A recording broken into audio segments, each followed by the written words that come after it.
Жезқазған қаласында жас жол инспекторларының қалалық слеті өтті. Нөмірі 22 мектеп базасында ұйымдастырылған іс-шараға қаладағы 12 мектептің командалары қатысты.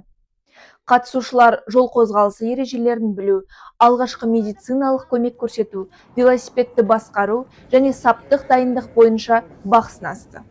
Нөмір 11 жалпы білім беретін мектебінің жас жол инспекторларымыз Ғазиз Байтасов атындағы жас жол инспекторларының 21-ші республикалық слетінің қалалық кезеңінің ашылуына қатысып жатыр.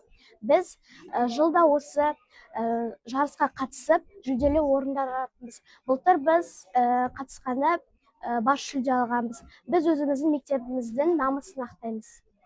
Слеттің негізгі мақсаты жасөспірімдер арасындағы жол қауіпсіздігі мәдениетін қалыптастыру және жол көлік оқиғаларының алдын алу.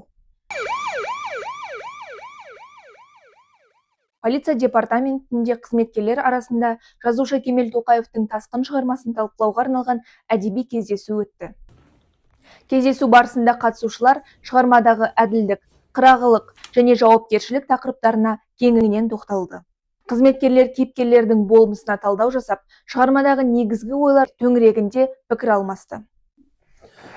Бүгін әріптестерімізбен бірге Кемел Тоқаевтың Тасқын атты шығармасымен таныстық. Тасқын шығармасы шиеленіске толы және де өте қызықты шығарма екен.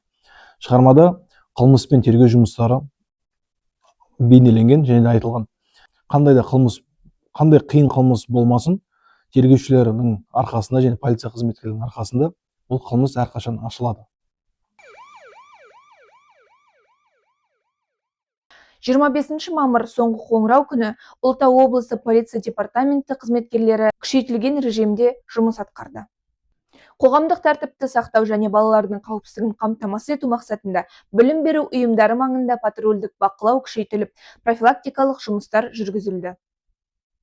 Полиция қызметкерлері ата-аналар мен түлектерді мерекелік іс-шаралар кезінде қауіпсіздік талаптарын қатаң сақтауға шақырады.